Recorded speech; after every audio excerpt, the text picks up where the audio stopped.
ಮಾರಿ ಕಣಿವೆ. ವಿಶ್ವೇಶ್ವರಯ್ಯನವರು ದಿವಾನರಾಗಿದ್ದ ಕಾಲದಲ್ಲಿ ಒಂದು ದಿನ ನಮ್ಮ ಮಾತಿನ ಧೋರಣೆಯಲ್ಲಿ ಶೇಷಾದ್ರಿಯ್ಯರ್ ಅವರ ಹೆಸರು ಹೇಗೋ ಬಂದಿತು. ನಾನು ಶೇಷಾದ್ರಿಯ್ಯರ್ ಅವರು ಮಾರಿ ಕಣಿವೆಯ ಮೇಲೆ ಹಾಕಿದ ಹಣ ಹಾಳಾಗಿ ಹೋಯಿತು ಎಂದೆ. ವಿಶ್ವೇಶ್ವರಯ್ಯನವರು ಹೇಳಿದರು, ಹಾಗೆನ್ನಬಾರದು.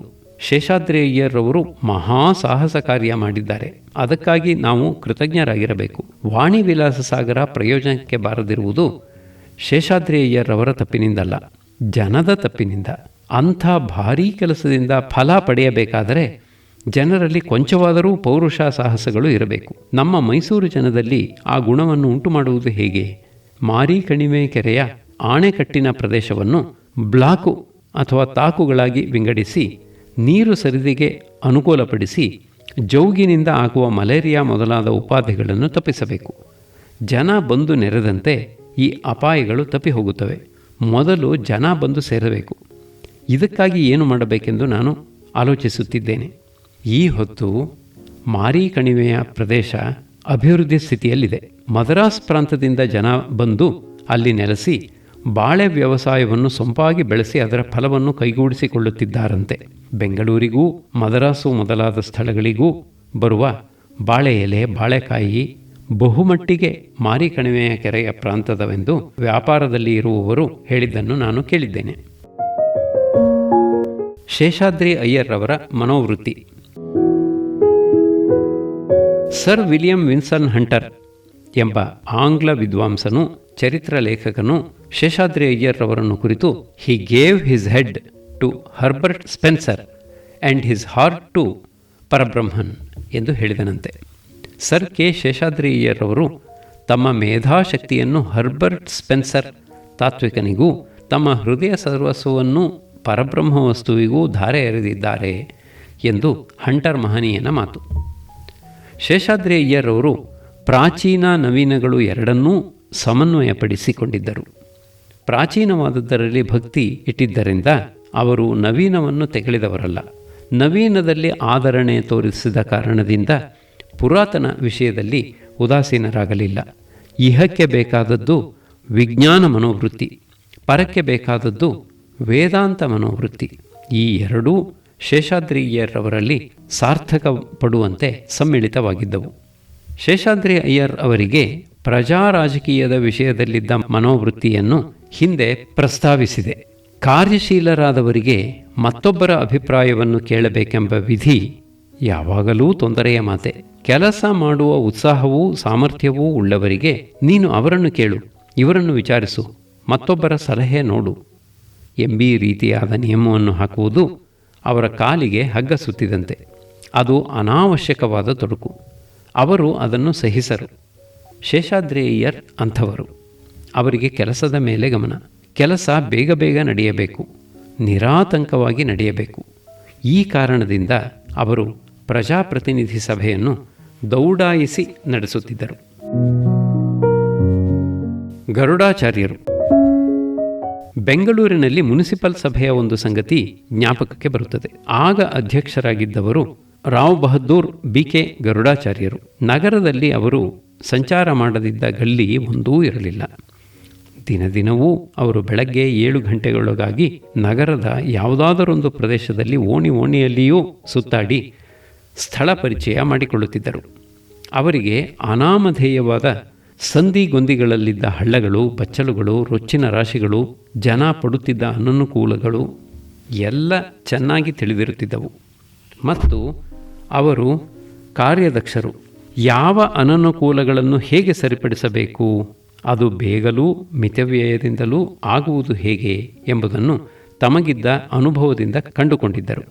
ಅವರು ಮುನಿಸಿಪಲ್ ಸಭೆಯಲ್ಲಿ ಅಧ್ಯಕ್ಷ ಸ್ಥಾನದಲ್ಲಿ ಕುಳಿತಾಗ ಗಂಟೆಗೆ 15-20 ವಿಷಯಗಳ ತೀರ್ಮಾನ ಮಾಡಿಸುತ್ತಿದ್ದರು. ಒಬ್ಬ ಕೌನ್ಸಿಲರ್ ಎದ್ದು ನಿಂತು ಸಾವಕಾಶದ ಧ್ವನಿಯಲ್ಲಿ ಸ್ವಾಮಿ ಓಬಯ್ಯನ ಗಲ್ಲಿಯಲ್ಲಿ ಎಂದು ದೀರ್ಘವಾಗಿ ಹೇಳತೊಡಗುವನು. ಬಿಕೆ ಗರುಡಾಚಾರ್ಯರು. ರಂಗಪ್ಪ ಅಲ್ಲವೇನಯ್ಯ ಮಾತನಾಡುವುದು? ರಂಗಪ್ಪ: ಹೌದು. ಬಿಕೆಜಿ: ನೀವು ಎಷ್ಟನೆಯ ವಿಷಯದಲ್ಲಿದ್ದೀರಿ? ರಂಗಪ್ಪ: 15ನೆಯದು. ಬಿಕೆಜಿ: ಈಗ ನಾವಿರುವುದು 25ನೆಯ ವಿಷಯದಲ್ಲಿ. ರಂಗಪ್ಪ: ಸ್ವಾಮಿ, ಬಹು ಕಷ್ಟವಾಗಿದೆ. BKG: ನೀವು ಹೇಳುವುದು ಕೊಳಾಯಿ ಹತ್ತಿರ ನೀರು ಕಟ್ಟಿಕೊಂಡಿದೆ ಎಂದು ತಾನೆ? ರಂಗಪ್ಪ: ಹೌದು ಸ್ವಾಮಿ, ಬಹುದಿನದಿಂದ. BKG: ಈಗ 12 ಗಂಟೆಗೆ ಹೋಗಿ ನೋಡಿ. ಅದು ಸರಿಯಾಗಿಲ್ಲದಿದ್ದರೆ ಆಮೇಲೆ ಸಬ್ಜೆಕ್ಟ್ ತೆಗೆದುಕೊಂಡು ಬನ್ನಿ. ರಂಗಪ್ಪ ಹೋಗಿ ನೋಡುವ ವೇಳೆಗೆ ಬೇಕಾದ ರಿಪೇರಿಯೆಲ್ಲ ಆಗಿರುತ್ತಿತ್ತು. ಸ್ಥಾಯಿ ಸಮಿತಿ. ಮೈಸೂರಿನ ಪ್ರಜಾಪ್ರತಿನಿಧಿ ಸಭೆಯಲ್ಲಿ ಒಂದು ಪ್ರಸಂಗ ನಡೆಯಿತು. ವೆಂಕಟಕೃಷ್ಣಯ್ಯನವರು ಮೊದಲಾದ ಕೆಲ ಮಂದಿ ಮುಂದಾಳುಗಳು ಪ್ರಜಾಪ್ರತಿನಿಧಿ ಸಭೆಯ ಒಂದು ಅಧಿವೇಶನ ಸಮಯದಲ್ಲಿ ತಾವಾಗಿ ಆ ಸಭಿಕರನ್ನು ಬೇರೊಂದು ಖಾಸಗಿ ಸಭೆಗೆ ಆಹ್ವಾನಿಸಿದರು. ಆ ಸಭಿಕರು ಖಾಸಗಿಯಾಗಿ ನಡೆಸಿದ ಸಭೆಯಲ್ಲಿ ಒಂದು ತೀರ್ಮಾನ ಮಾಡಿದರು. ಪ್ರಜಾಪ್ರತಿನಿಧಿ ಸಭೆಯ ಅಧಿವೇಶನದಲ್ಲಿ ಸರ್ಕಾರವು ನಮ್ಮನ್ನು ಇದು ಅರ್ಜಿದಾರರ ಗುಂಪು ಎಂಬಂತೆ ಕಾಣುತ್ತದೆ. ಇದು ಸರಿಯಲ್ಲ. ನಾವು ಬರೀ ಅರ್ಜಿದಾರರಲ್ಲ, ನಾವು ಅಧಿಕೃತರಾದ ರಾಷ್ಟ್ರಕ ಪ್ರಜೆ, ಕ್ವಾಲಿಫೈಡ್ ಸಿಟಿಸನ್ಸ್. ನಮಗೆ ಸರ್ಕಾರದ ನಿರ್ವಾಹದಲ್ಲಿ ಒಂದು ಗೊತ್ತಾದ ಸ್ಥಾನವಿರಬೇಕು. ನಾವು ವರ್ಷಕ್ಕೊಂದು ಸಾರಿ ಇಲ್ಲಿ ಜಾತ್ರೆ ನಡೆಸಿದ್ದರಿಂದ ಜನಕ್ಕೆ ಏನೂ ಪ್ರಯೋಜನವಾಗದು. ಪ್ರಜಾಪ್ರತಿನಿಧಿ ಸಭೆಯಿಂದ ಜನಕ್ಕೆ ಪ್ರಯೋಜನ ಉಂಟಾಗಬೇಕಾದರೆ ಈ ಸಭೆ ವರ್ಷದ 12 ತಿಂಗಳೂ ಕೆಲಸ ಮಾಡಬೇಕು. ಒಟ್ಟು ಸಭೆ 365 ದಿನವೂ ಸೇರುವುದು ಅಸಾಧ್ಯವಾದದ್ದರಿಂದ ಪ್ರಜಾಪ್ರತಿನಿಧಿ ಸಭೆ ಒಂದು ಸ್ಥಾಯಿ ಸಮಿತಿ, ಸ್ಟ್ಯಾಂಡಿಂಗ್ ಕಮಿಟಿಯನ್ನು ನೇಮಿಸಿಕೊಳ್ಳಬೇಕು. ಆ ಕಮಿಟಿಯನ್ನು ಸರ್ಕಾರ ಅಂಗೀಕರಿಸಿ ತನ್ನ ಕಾನೂನು ಮಸೂದೆಗಳನ್ನು, ಆಡಳಿತದ ಇತರ ಏರ್ಪಾಟುಗಳನ್ನು ಆ ಸಮಿತಿಯ ಪರ್ಯಾಲೋಚನೆಗೆ ಒಪ್ಪಿಸಬೇಕು. ಈ ತೀರ್ಮಾನಕ್ಕೆ ಸೇರಿದವರಲ್ಲಿ ಪ್ಲಾಂಟರ್ ಕ್ರಾಫರ್ಡ್, ರೆವರೆಂಡ್ ಗಲಿಫರ್ಡ್ ಮೊದಲಾದ ವಿದೇಶೀಯರು, ಸ್ವದೇಶೀಯರಲ್ಲಿ ಎಂ ವೆಂಕಟಕೃಷ್ಣಯ್ಯನವರು, ಬೆಂಗಳೂರಿನ ಡಿ ವೆಂಕಟರಾಮಯ್ಯನವರು, ಚಿಕ್ಕಮಗಳೂರಿನ ಶ್ರೀನಿವಾಸರಾಯರು, ದಾವಣಗೆರೆಯ ಎಚ್ ನಂಜುಂಡರಾಯರು ಇದ್ದರು ಎಂದು ನನ್ನ ಜ್ಞಾಪಕ. ಈ ಖಾಸಗಿ ಸಭೆ ತನ್ನ ತೀರ್ಮಾನವನ್ನು ಸರ್ಕಾರಕ್ಕೆ ಕಳಿಸಿತು. ಸರ್ಕಾರದಿಂದ ಯಾವ ಜವಾಬಾಗಲಿ, ಕಾಗದ ಬಂತೆಂಬ ತಲುಪು ಚೀಟಿಯಾಗಲಿ ಬರಲಿಲ್ಲ. ಮಾರನೆಯ ವರ್ಷ ಪ್ರಜಾಪ್ರತಿನಿಧಿ ಸಭೆಯಲ್ಲಿ ಯಾರೋ ಈ ಪ್ರಸ್ತಾವವನ್ನೆತ್ತಿದರು, ಗದ್ದಲವೆಬ್ಬಿಸಿದರು. What about this committee? ಸಮಿತಿ ಏನಾಯಿತು ಎಂದು ಒಬ್ಬರು ಕೇಳಿದರು. ದಿವಾನರು: ವಿಚ್ ಕಮಿಟಿ? ಯಾವ ಸಮಿತಿ? ಒಬ್ಬ ಪ್ರತಿನಿಧಿ: ವಿ ಅಪಾಯಿಂಟೆಡ್ ಎ ಕಮಿಟಿ. ನಾವು ಒಂದು ಸಮಿತಿಯನ್ನು ಏರ್ಪಡಿಸಿದ್ದೆವಲ್ಲ. ದಿವಾನರು: it is for you to find it out. Government know of no committee. ನೀವೇ ಪತ್ತೆ ಮಾಡಬೇಕು. ಸರ್ಕಾರಕ್ಕೆ ಸಮಿತಿಯ ವಿಚಾರ ಗೊತ್ತಿಲ್ಲ. ಅದಕ್ಕೆ ಮಾರನೆಯ ವರ್ಷ ಪುನಃ ಪ್ರಶ್ನೆ: what happen to that committee? ಆ ಸಮಿತಿ ಏನಾಯಿತು? ದಿವಾನರು: ದಿ ಕಮಿಟಿ ಈಸ್ ಡೆಡ್. ಸಮಿತಿ ಸತ್ತಿದೆ. ಇನ್ನೊಬ್ಬರು: is it burnt or buried? ಅದನ್ನು ಸುಟ್ಟರೆ ಇಲ್ಲವೇ ಹೂತರೆ? ದಿವಾನರು: ವಿಚ್ ವುಡ್ ಯು ಲೈಕ್? ಯಾವ ರೀತಿ ಮಾಡಬೇಕು ಹೇಳಿ. ಹೀಗೆ ಪದೇ ಪದೇ ಬಿಸಿ ಬಿಸಿ ಮಾತುಗಳು, ಘರ್ಷಣೆಗಳು ಆಗುತ್ತಿದ್ದವು. ಆದರೆ ಇದರಿಂದ ಯಾರೂ ನಿದ್ದೆ ಕೆಡಲಿಲ್ಲ, ಯಾರ ಊಟಕ್ಕೂ ತಂಟೆ ಬರಲಿಲ್ಲ. ಪತ್ರಿಕೆಗಳನ್ನು ಓದಿದವರಿಗೆ ಇದು ಹಾಸ್ಯ ವಿಷಯವಾಯಿತು. ಏಕೆಂದರೆ ಜನದ ಸಾಮಾನ್ಯ ನೆಮ್ಮದಿಗೆ ಸರ್ಕಾರದ ಕಡೆಯಿಂದ ಯಾವ ಅಡ್ಡಿಯೂ ಬರಲಿಲ್ಲ. ಶೇಷಾದ್ರಿ ಅಯ್ಯರ್ರವರನ್ನು ವಿರೋಧಿಸಿದವರು 100 ಮಂದಿಯಾದರೆ ಒಳ್ಳೆಯ ಉದ್ದೇಶದಿಂದ ಸರ್ಕಾರ ಏನೋ ಮಾಡುತ್ತಿದೆ, ಆದದ್ದರಿಂದ ಒಳ್ಳೆಯದೇ ಆದೀತು ಎಂದುಕೊಂಡವರು 1000 ಮಂದಿ. ಉದಾಸೀನರಾಗಿದ್ದವರು 10,000 ಮಂದಿ. ಠೇಂಕಾರ. ಪ್ರಜಾಪ್ರತಿನಿಧಿ ಸಭೆಯ ಒಳಗಡೆ ವೈಮನಸ್ಯವೇ ಇತ್ತು. ಶೇಷಾದ್ರಿ ಅಯ್ಯರ್ ಅವರ ಮಾತಿನ ಧೋರಣೆಯೂ ಮುಖಭಂಗಿಯೂ ಅಧಿಕಾರ ದರ್ಪವನ್ನು ಎತ್ತಿ ತೋರಿಸುತ್ತಿದ್ದವು. ಒಂದಾನೊಂದು ಸಾರಿ ಆ ಸಭೆಯಲ್ಲಿ ಯಾರನ್ನೋ ಒಬ್ಬ ಸಭಿಕರನ್ನು ಶೇಷಾದ್ರಿ ಅಯ್ಯರ್ ದಬಾಯಿಸಿ ಕುಡಿಸಿದರು. ಆಗ ಸಭಾ ಪ್ರೇಕ್ಷಕರಲ್ಲಿ ಬ್ರಿಟಿಷ್ ರೆಸಿಡೆಂಟನು ಒಬ್ಬಾತ. ಹೀಗೆ ರೆಸಿಡೆಂಟನು ಆಗಾಗ ಸಭೆಯಲ್ಲಿ ವೇದಿಕೆಯ ಮೇಲೆ ಕುಳಿತಿರುತ್ತಿದ್ದುದು ಅಪರೂಪವಲ್ಲ. ಪ್ರಸಕ್ತ ಸಂದರ್ಭದಲ್ಲಿ ರೆಸಿಡೆಂಟ್ ಆಗಿದ್ದವನು ಸರ್ ವಿಲಿಯಂ ಲೀ ವಾರ್ನರ್. ಈತನು ಮಹಾಮೇಧಾವಿ ಎಂದೂ ಪ್ರಭಾವಶಾಲಿ ಎಂದೂ ಹೆಸರಾಗಿದ್ದವನು.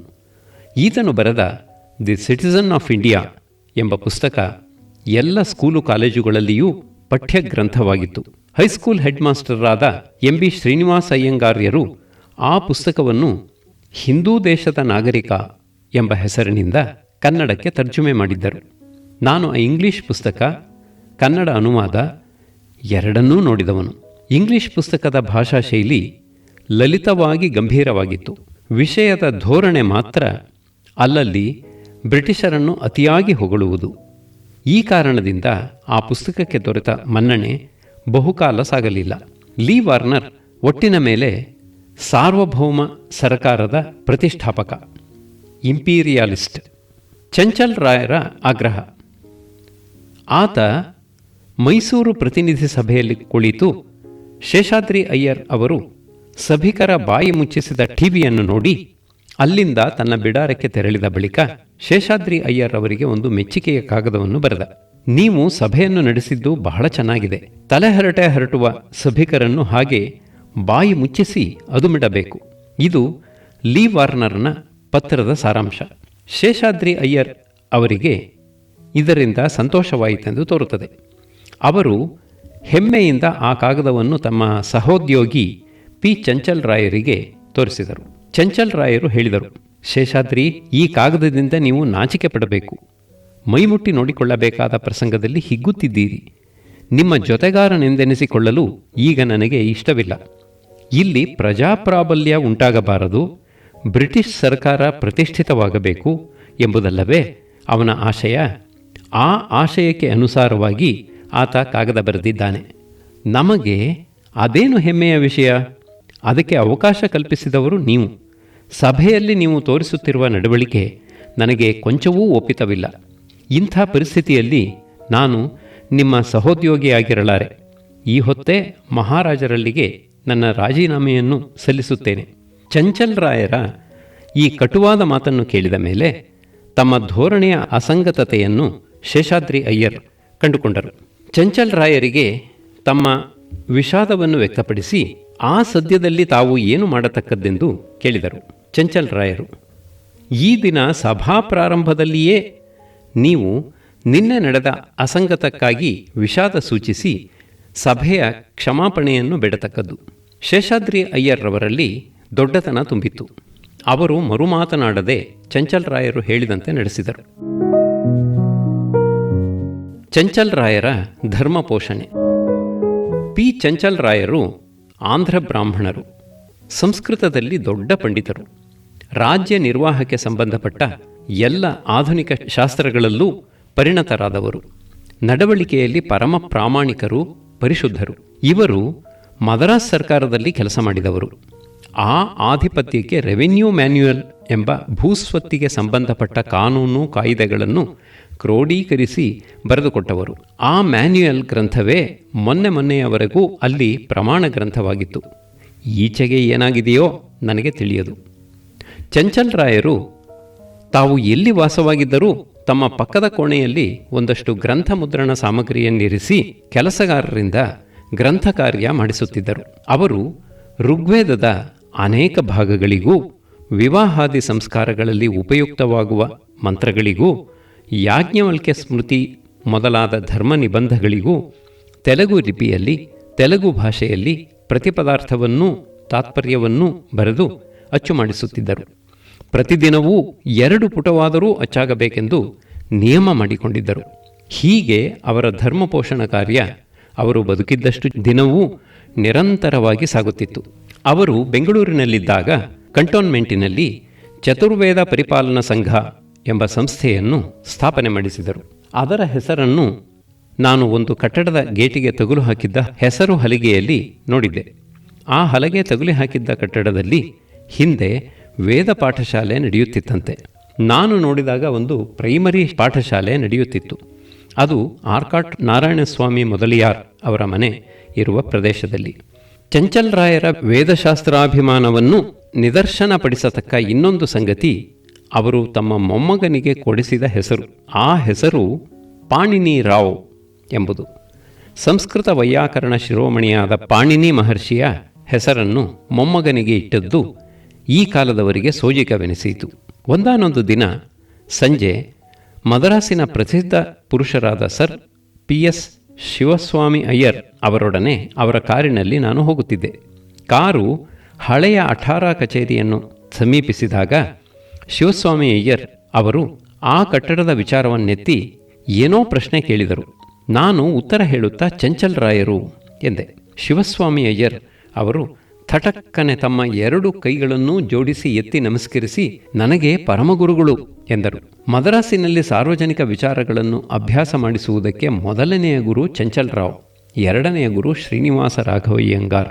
ಮದ್ರಾಸಿನಲ್ಲಿ ಯಾವ ಜನ ಏನೇನು ಕೆಲಸವನ್ನು ಬೇರೆ ಬೇರೆಯಾಗಿ ನಡೆಸುತ್ತಿದ್ದರೂ ರಾಜ್ಯ ಕಾರ್ಯವನ್ನು ಮಾತ್ರ ಎಲ್ಲರೂ ಏಕಮುಖವಾಗಿ ಮಾಡಿಸುವುದು ಚಂಚಲ್ರಾಯರ ಕಾರಣದಿಂದ. ಚಂಚಲ್ರಾಯರು ಮೊದಲನೆಯವರು, ಶ್ರೀನಿವಾಸ ರಾಘವಯ್ಯಂಗಾರ್ಯರು ಎರಡನೆಯವರು, ಮಿಕ್ಕವರು ಆಮೇಲೆ. ಹೀಗೆ ಪ್ರಖ್ಯಾತರಾಗಿದ್ದವರು ಚಂಚಲ್ರಾಯರು. ಲೀ ವಾರ್ನರ್ನ ರಾಜನೀತಿ. ಶೇಷಾದ್ರಿ ಅಯ್ಯರ್ ಅವರು ದಿವಾನರಾಗಿದ್ದಾಗ ಸರ್ ವಿಲಿಯಂ ಲೀ ವಾರ್ನರ್ ಬ್ರಿಟಿಷ್ ರೆಸಿಡೆಂಟನಾಗಿದ್ದನಷ್ಟೇ. ಆತ ಒಂದು ದಿನ ಬೆಂಗಳೂರು ಸೆಂಟ್ರಲ್ ಕಾಲೇಜಿಗೆ ಭೇಟಿ ಕೊಟ್ಟು ಅಲ್ಲಿ ನಡೆಯುತ್ತಿದ್ದ ಎಲ್ಲ ಕ್ಲಾಸುಗಳನ್ನೂ ನೋಡಿಕೊಂಡು ಬಂದ. FA ತರಗತಿಯನ್ನು ಸಮೀಕ್ಷಿಸುತ್ತಿದ್ದ ಕಾಲದಲ್ಲಿ ವಿದ್ಯಾರ್ಥಿಗಳಿಗೆ ಒಬ್ಬೊಬ್ಬರನ್ನು ಒಂದೊಂದು ಪ್ರಶ್ನೆ ಕೇಳುತ್ತಿದ್ದ. ಒಬ್ಬ ವಿದ್ಯಾರ್ಥಿಯನ್ನು ಕುರಿತು ಆಮೇಲೆ ಅವರು ಚೀಫ್ ಇಂಜಿನಿಯರ್ ಆದ MG ರಂಗಯ್ಯನವರನ್ನು ಎಂದು ನೆನಪು ಕೇಳಿದ. ನಿನ್ನ ಸ್ಥಳ ಯಾವುದು? ತಿರುಪತ್ತೂರು, ಮದ್ರಾಸು ಪ್ರಾಂತ್ಯದಲ್ಲಿ. ನೀನು ಅಲ್ಲಿಂದ ಇಷ್ಟು ದೂರ ಏಕೆ ಬಂದೆ? ಇಲ್ಲಿ ಫೀಸ್ ಸ್ವಲ್ಪ ಕೊಂಚ ಕಡಿಮೆಯಾಗಿದೆ. ನಾನು ಬಡವ, 2-3 ರೂಪಾಯಿ ಮಿಗಿಸುವುದಕ್ಕಾಗಿ ಇಲ್ಲಿ ಬಂದಿದ್ದೇನೆ. ಲೀ ವಾರ್ನರ್ ಸಾಹೇಬನು ಮದ್ರಾಸು ಪ್ರಾಂತ್ಯದಲ್ಲಿ ಕಾಲೇಜು ಫೀಸಿನ ದರ ಹೆಚ್ಚೆಂದು, ಬೆಂಗಳೂರಿನಲ್ಲಿ ಕಡಿಮೆ ಎಂದು ಇದರಿಂದ ಕಂಡುಕೊಂಡು ಬೆಂಗಳೂರು ಮೈಸೂರುಗಳ ಕಾಲೇಜು ಫೀಸಿನ ದರವನ್ನು ಮದ್ರಾಸಿನ ಮಟ್ಟಕ್ಕೆ ಏರಿಸುವುದು ನ್ಯಾಯವೆಂದು ದಿವಾನರಿಗೆ ಪತ್ರ ಬರೆದ. ಶೇಷಾದ್ರಿ ಅಯ್ಯರ್ ಅವರು ಅದಕ್ಕೆ ಉತ್ತರವಾಗಿ ಬರೆದ ಪತ್ರದ ಸಾರಾಂಶ ಹೀಗೆ: ಮೈಸೂರು ರಾಜ್ಯದ ಪ್ರಜೆಗಳು ವಿದ್ಯಾವಂತರಾಗಬೇಕೆಂಬುದು ಶ್ರೀಮನ್ ಮಹಾರಾಜರವರ ಆಶಯ. ಮೈಸೂರಿನ ಜನಕ್ಕೆ ದ್ರವ್ಯಾನುಕೂಲ ಎಷ್ಟು ಮಾತ್ರ ಇದೆ, ಅವರು ಸ್ಕೂಲು ಫೀಸಿಗಾಗಿ ಎಷ್ಟು ಮಾತ್ರ ವೆಚ್ಚ ಮಾಡಲು ಶಕ್ತಿಯುಳ್ಳವರು ಎಂಬುದನ್ನು ಮೈಸೂರು ಸರ್ಕಾರ ತಿಳಿದುಕೊಂಡಿದೆ. ಜನದ ಶಕ್ತಿಗೆ ಅನುಸಾರವಾಗಿ ಮೈಸೂರು ರಾಜ್ಯದಲ್ಲಿ ಫೀಸು ವಿಧಾಯಕವಾಗಿದೆ. ಹೀಗೆ ವಿಧಿಸುವುದರಲ್ಲಿ ಶ್ರೀಮನ್ ಮಹಾರಾಜರವರ ಸರ್ಕಾರ ವಿದ್ಯಾಪ್ರಚಾರದ ಆಶಯವನ್ನು ಗಮನದಲ್ಲಿ ಇರಿಸಿಕೊಂಡಿದೆ. ಬೇರೆ ಕಡೆ ಯಾರು ಏನೇ ಫೀಸು ವಿಧಿಸಿರಲಿ, ಮೈಸೂರಿನಲ್ಲಿ ಮಾತ್ರ ಮಹಾರಾಜರವರ ಉದಾರ ನೀತಿಯನ್ನು ಬಿಡುವುದು ಸಾಧ್ಯವಿಲ್ಲ. ಈ ಪ್ರತ್ಯುತ್ತರವನ್ನು ನೋಡಿ ಬ್ರಿಟಿಷ್ ರೆಸಿಡೆಂಟನು ತಣ್ಣಗಾದ. ಒಂದು ಅಪವಾದ. ಶ್ರೀ ಚಾಮರಾಜ ಒಡೆಯರ್ರವರು 1894ರಲ್ಲಿ ಕಲ್ಕತ್ತಾ ಪಟ್ಟಣದಲ್ಲಿ ಮೃತರಾದರು. ಅದರಿಂದ ದೇಶದಲ್ಲಿ ಬಗೆ ಬಗೆಯ ಕೋಲಾಹಲವೆದ್ದಿತು. ಶೇಷಾದ್ರಿ ಅಯ್ಯರ್ರವರೇ ಅದಕ್ಕೆ ಕಾರಣರೆಂದು ಬೀದಿ ಗುಂಪಿನ ಜನ ಅಂದುಕೊಂಡರು. ಜನವಾರ್ತೆ ಹರಡುವುದು ಹೀಗೆ ತಾನೆ. ಒಬ್ಬರು ಇಲಿ ಎಂದದ್ದನ್ನು ಇನ್ನೊಬ್ಬರು ಹುಲಿ ಎಂದು ಹೇಳುತ್ತಾರೆ. ಮಹಾರಾಜರ ಮರಣಕ್ಕೆ ಕಾರಣ ಹೇಗೋ ಬಂದ ದೇಹವ್ಯಾಧಿ ಎಂದು, ಅದಕ್ಕೆ ಯಾರ ಒಳಸಂಚು ಯಾರ ಕೃತ್ರಿಮವೂ ಕಾರಣವಲ್ಲವೆಂದು ಈಗ ಎಲ್ಲರೂ ಅಂಗೀಕರಿಸುತ್ತಾರೆ. ಆಮೇಲೆ ಸಿಂಹಾಸನಕ್ಕೆ ಯಾರು ಬರಬೇಕು? ಈ ವಿಚಾರದಲ್ಲಿ ಕೋಲಾಹಲ ಮತ್ತು ಕಕ್ಷಿ ಪಕ್ಷಗಳ ಒಳಸಂಚುಗಳು. ಶೇಷಾದ್ರಿ ಅಯ್ಯರ್ ಅವರು ರಾಜ್ಯವನ್ನು ತಮ್ಮ ಕೈಯಲ್ಲೇ ಉಳಿಸಿಕೊಳ್ಳಬೇಕೆಂದು ಬ್ರಿಟಿಷರೊಡನೆ ಸಂಚು ನಡೆಸುತ್ತಿದ್ದರೆಂದು ಒಂದು ವಾದ. ರೀಜೆಂಟರೇ ಬೇಕಾಗಿಲ್ಲ, ಅಥವಾ ರೀಜೆಂಟರು ಇರಬೇಕಾದರೆ ತಾವೇ ರೀಜೆಂಟರಾಗಬೇಕು ಎಂದು ಶೇಷಾದ್ರಿ ಅಯ್ಯರ್ ಪ್ರಯತ್ನಿಸುತ್ತಿದ್ದಾರೆ. ಇದು ವಾದ. ಇನ್ನೊಂದು ಪಕ್ಷದ ವಾದ, ರೀಜೆಂಟರು ಬೇಕೇ ಬೇಕು, ಮಹಾರಾಣಿ ವಾಣಿವಿಲಾಸ ಸನ್ನಿಧಾನದವರೇ ರೀಜೆಂಟರಾಗಬೇಕು, ರಾಜ್ಯ ಸೂತ್ರ ಅವರ ಕೈಯನ್ನು ಬಿಡಬಾರದು. ಇದು ಪ್ರತಿವಾದ. 2 ಕಕ್ಷಿಗಳು. ಈ ವಿವಾದ ಬಹು ಉದ್ವೇಗದಿಂದ ನಡೆಯಿತು. ಮಹಾಜನ ಸಭೆಗಳೂ ಅರ್ಜಿಗಳೂ ಪತ್ರಿಕಾ ಲೇಖನಗಳೂ ಎಣಿಸಲಾಗದಷ್ಟು ನಡೆದವು. ಮಹಾರಾಣಿಯವರೇ ರೀಜೆಂಟರಾಗಬೇಕೆಂಬ ಪಕ್ಷಕ್ಕೆ ವೆಂಕಟಕೃಷ್ಣಯ್ಯನವರೇ ನಾಯಕರೆಂದು ಜನ ಅಂದುಕೊಂಡರು.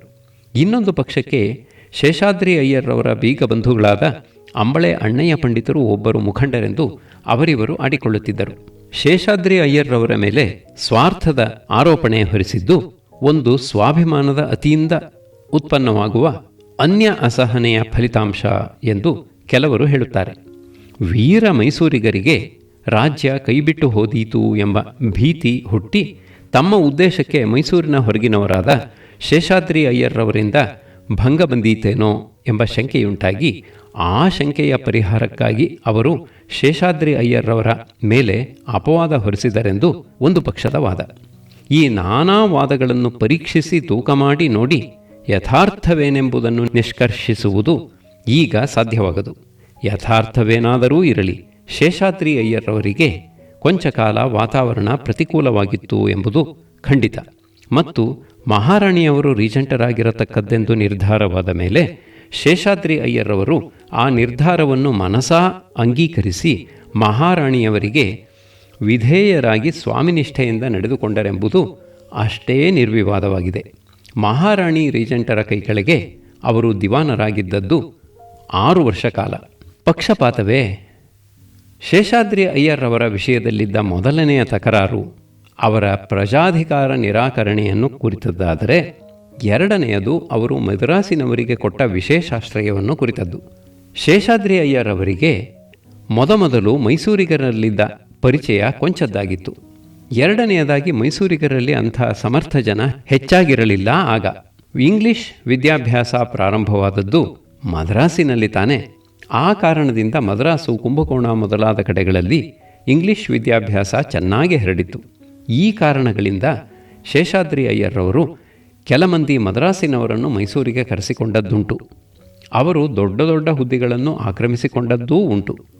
ಈ ಆಶ್ರಿತರ ಹಿಂಬಾಲಕರಾಗಿ ಬಂದರೂ ಅಮ್ಮಿಲಿ ಅವ್ವಿಲಿ ಅಪ್ಪಿಲಿ ಹೀಗೆ ಅಡಿಗೆಯವರು, ಪರಿಚಾರಕರು, ಸಣ್ಣಪುಟ್ಟ ಗುಮಾಸ್ತೆಗಳು, ಕಾರಕೂನರು ಎಲ್ಲರೂ ತಮಿಳರಾದರು. ಮೈಸೂರಿಗರಿಗೆ ತಮ್ಮ ಮನೆ ಅನ್ಯಾಕ್ರಾಂತವಾಯಿತೆಂದು ಅಸಮಾಧಾನವಾದದ್ದು ಅನ್ಯಾಯವೆಂದು ಯಾರೂ ಹೇಳರು. ಹೀಗೆ ಬೆಳೆಯಿತು ಮೈಸೂರಿಯನ್ ವರ್ಸಸ್ ಮದ್ರಾಸಿ ಎಂಬ ಕಲಹ. ಇದು ಕೆಲವು ವರ್ಷ ಬೆಂಕಿಯ ಉರಿಯಂತೆಯೇ ಇತ್ತು. ಕಾಲಕ್ರಮದಲ್ಲಿ ಆ ಮೈಸೂರಿಗರು ಮೈಸೂರು ದೇಶದಲ್ಲಿ ಸ್ಥಿರವಾಗಿ ನೆಲೆಸಿದ್ದರಿಂದ ಹುಟ್ಟು ಮೈಸೂರಿಗರೇ ಆಗಿಬಿಟ್ಟರು. ವಿಶ್ವೇಶ್ವರಯ್ಯನವರ ಕಾಲದಲ್ಲಿ ಈ ವಿವಾದ ಮುಗಿಯಿತು. ಶ್ರದ್ಧೆ, ಸದಾಚಾರ. ವೈಯಕ್ತಿಕ ಜೀವನದಲ್ಲಿ ಶೇಷಾದ್ರಿ ಅಯ್ಯರ್ ಅವರು ಸಂಭಾವಿತರಾಗಿದ್ದರು. ಅವರ ಮೈಕೈ ಎಂದೂ ಕೊಳೆಯಾಗಿರಲಿಲ್ಲ. ಲಂಚ ರುಷುವತ್ತುಗಳ ಸುದ್ದಿ ಅವರ ಕಿವಿಗೆ ಬಿದ್ದಿದ್ದರೆ ಕಿಡಿಕಿಡಿಯಾಗಿ ತಪ್ಪಿತಸ್ಥರನ್ನು ಕಂಡುಹಿಡಿದು ದಂಡಿಸುವುದರಲ್ಲಿ ಕೊಂಚವೂ ಪಾಲು ಮಾರದವರಾಗಿದ್ದರು. ಸಾಂಪ್ರದಾಯಿಕವಾಗಿ ಬಂದಿದ್ದ ಆಚಾರ ನಿಷ್ಠೆಗಳಲ್ಲಿ ಅವರು ಉದಾಸೀನರಾಗಿರಲಿಲ್ಲ. ಮೊದಮೊದಲು ಅವರು ಹೆಚ್ಚು ಆಚಾರ ಶ್ರದ್ಧೆಗಳನ್ನು ತೋರಿಸುತ್ತಿರಲಿಲ್ಲವಂತೆ. ಬೆಸೆಂಟ್ ಮಹನೀಯಳ ಪ್ರಭಾವ. ಥಿಯೋಸಾಫಿಕಲ್ ಸೊಸೈಟಿಯ ಮುಖ್ಯಸ್ಥರುಗಳಲ್ಲಿ ಪ್ರಸಿದ್ಧಳಾದ ಆ್ಯನಿ ಬೆಸೆಂಟ್ ಮಹನೀಯಳು ಬೆಂಗಳೂರಿಗೆ ಬಂದು ದೈವತತ್ವವನ್ನು ಕುರಿತು ಮಾಡಿದ ಉಪನ್ಯಾಸಗಳಿಂದ ಶೇಷಾದ್ರಿ ಅಯ್ಯರ್ರವರ ಮನಸ್ಸು ಪರಿವರ್ತನೆ ಹೊಂದಿತೆಂದು ಕೆಲವರು ಹೇಳುತ್ತಾರೆ. ಅದು ಹಾಗಿರಬಹುದು. ಆ್ಯನಿ ಬೆಸೆಂಟ್ ಮಹಾ ಪ್ರಭಾವಶಾಲಿಯಾದ ವಾಗ್ಮಿ. ಆಕೆಯಲ್ಲಿ ವಿಜ್ಞಾನ ಪಾಂಡಿತ್ಯವೂ ಪ್ರಸಿದ್ಧವಾಗಿತ್ತು. ಆಕೆ ಬೆಂಗಳೂರಿನ ಡಿಸ್ಟ್ರಿಕ್ಟ್ ಆಫೀಸ್ ಆವರಣದಲ್ಲಿ ಭಾಷಣ ಮಾಡಿದಳಂತೆ. ಮೊದಲನೆಯ ಭಾಷಣವು ಅದನ್ನು ಕೇಳಿದ ಸಾವಿರಾರು ಮಂದಿಯ ಮನಸ್ಸಿನ ಮೇಲೆ ತುಂಬ ಪರಿಣಾಮ ಮಾಡಿತು. ಸಾವಿರಾರು ಜನ ಆ ಭಾಷಣವನ್ನು ಕುರಿತು ಪ್ರಶಂಸೆ ಮಾಡಿದರು. ಈ ವಾರ್ತೆ ಶೇಷಾದ್ರಿ ಅಯ್ಯರ್ರವರ ಕಿವಿಯನ್ನು ಮುಟ್ಟಿ ಅವರ ಕುತೂಹಲವನ್ನು ಕೆರಳಿಸಿತು.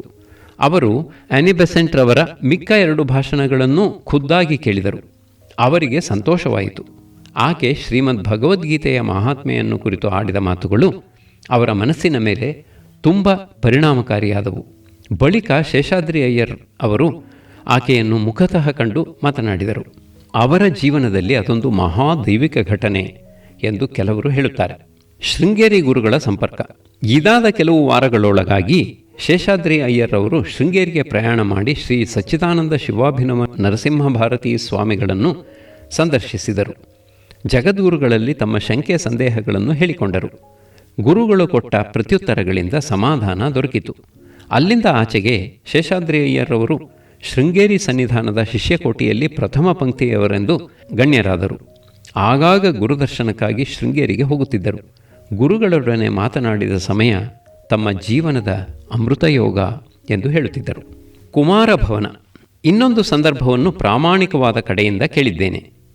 ಕುಮಾರಭವನ ಎಂಬ ಶೇಷಾದ್ರಿ ಅಯ್ಯರ್ರವರ ಮನೆಯ ಹೆಸರು ಅವರ ಹೆಸರಿನ ಒಂದು ಭಾಗದಿಂದ ಬಂದ ಪದ. ಕುಮಾರಪುರಂ ಶೇಷಾದ್ರಿ ಅಯ್ಯರ್ ಎಂಬುದು ಅವರ ಹೆಸರಿನ ಪೂರ್ಣ ರೂಪ. ಕುಮಾರಪುರಂ ಎಂಬುದು ಬಹುಶಃ ಅವರ ಜನ್ಮಸ್ಥಳ. ಕುಮಾರ ಎಂದರೆ ಸುಬ್ರಹ್ಮಣ್ಯ ಸ್ವಾಮಿ. ಕುಮಾರ ಭವನದ ನಕಾಸೆಯನ್ನು ತಯಾರು ಮಾಡಿ ಮನೆಯನ್ನು ಅಚ್ಚುಕಟ್ಟಾಗಿ ಕಟ್ಟಿಸಿದವರು ಕಂಟ್ರೋಲರ್ ಈರೋಡ್ ಸುಬ್ಬರಾಯರ್ ಅವರು ಎಂದು ನಾನು ಕೇಳಿದ್ದೇನೆ. ಅದೇ ಈಗ ಕುಮಾರ ಪಾರ್ಕ್ ಎಂದು, ಕುಮಾರ ಕೃಪಾ ಎಂದು ಪ್ರಸಿದ್ಧವಾಗಿರುವ ಸರಕಾರದ ಸತ್ರ. ಮನೆಯನ್ನೇನೋ ನಿರ್ಮಿಸಿದ್ದಾಯಿತು, ಆದರೆ ಮನೆಯ ಯಜಮಾನತಿ ಆ ಮನೆಯಲ್ಲಿ ವಾಸ ಮಾಡಲು ಸಿದ್ಧರಾಗಿರಲಿಲ್ಲ. ಆಕೆ ತಮ್ಮ ಅಸಮ್ಮತಿಯನ್ನು ಆಪ್ತರಲ್ಲಿ ಸೂಚಿಸಿದರು. ಸುಬ್ಬರಾಯರ್, ಶ್ರೀಕಂಠೇಶ್ವರಯ್ಯರ್ ಮೊದಲಾದವರು ಬಹು ವಿಧವಾಗಿ ಅಂಗಲಾಚಿಕೊಂಡರು. ಶೇಷಾದ್ರಿ ಅಯ್ಯರ್ರವರ ಕುಟುಂಬ ಹೇಳಿದ್ದು ಹೀಗಂತೆ: ನೀವು ಮನೆ ಕಟ್ಟಿರುವ ಜಾಗ ಕಾಡು ಕೊಂಪೆ, ಅದಕ್ಕೆ ನೆರೆಹೊರೆ ಇಲ್ಲ. ಅಲ್ಲಿಗೆ ಬ್ರಾಹ್ಮಣರೂ ಮುತ್ತೈದೆಯರೂ ಬರುವುದಿಲ್ಲ. ಅಲ್ಲೆಲ್ಲೂ ಗುಡಿ ಇಲ್ಲ. ಇಂಥ ದೇಗುಲಕ್ಕೆ ನಾನು ಬರತಕ್ಕವಳಲ್ಲ. ಬೇಕಾದವರು ಅಲ್ಲಿ ಹೋಗಿ ವಾಸ ಮಾಡಲಿ. ನಾನು ಇದ್ದ ಕಡೆಯೇ ಇರುತ್ತೇನೆ. ಆಕೆ ಹೀಗೆ ಹಠ ಮಾಡಿರುವುದು ತಿಳಿದ ಬಳಿಕ ಆಕೆಯನ್ನು ಒಪ್ಪಿಸಲು ಬಹುದಿನ ಮಾತುಕತೆ ನಡೆಯಿತು.